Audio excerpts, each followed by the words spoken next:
Stop, tu roules sur le boulevard BD, cet album est fait pour toi. La fine équipe, tome 2, débarquement à Juno Beach. Mai 1944, à Bricourt-sur-Patte, en pleine occupation allemande, Fonce Bouchure arrive à vélo au petit bar de Babette.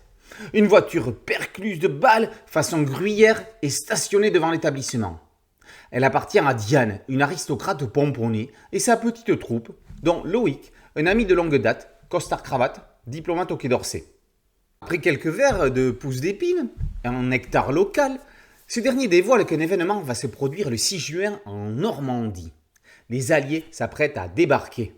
Mais chut, c'est un secret! Un débarquement depuis le temps qu'on l'attendait. Faut prévenir Maurice. La fine équipe décide de filer un coup de main aux Alliés, direction la Normandie. Il ne faudrait pas que ce traître de quincaillier, qui a tout entendu au comptoir, ne prévienne l'ennemi. La double bande, celle de Diane et la fine équipe, vont se diviser en deux. Une partie va partir avec la camionnette Citroën de Maurice pour faire sauter les ponts et ainsi empêcher les nazis d'avancer. Les autres vont rafistoler l'avion qu'ils ont piqué au Bosch il y a 3 ans. Il y a du boulot. Il est bancal et orné d'une fastica. Opération bricolage et peinture en perspective, ce qui vaudra un moyen de transport très original avec une couleur on ne peut plus discrète.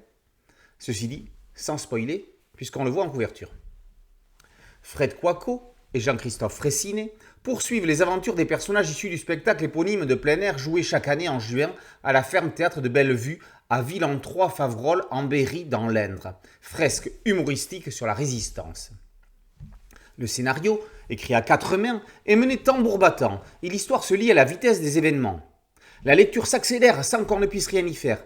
C'est étonnant, on est en pleine immersion. La scène de l'avion de la fine équipe, le D-Day, est un grand moment d'action et d'humour comme on en fait peu. On se surprend à rire tout fort. Les dialogues sont finement écrits. Audiard n'aurait pas renié certains d'entre eux.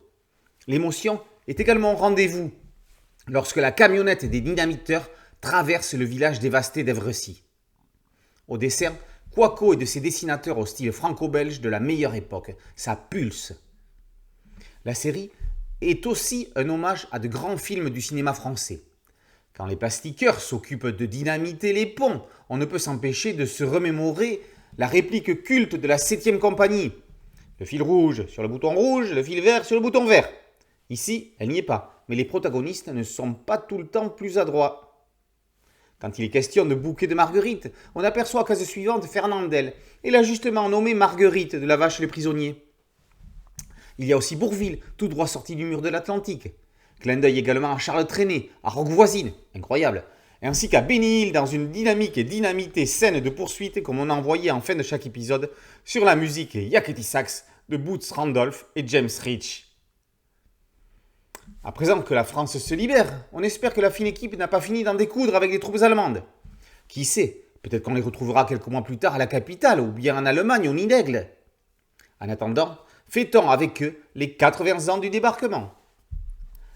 La fine équipe tome 2, débarquement à Juno Beach, par Coicot et Fraissinet, est paru aux éditions Casa BD.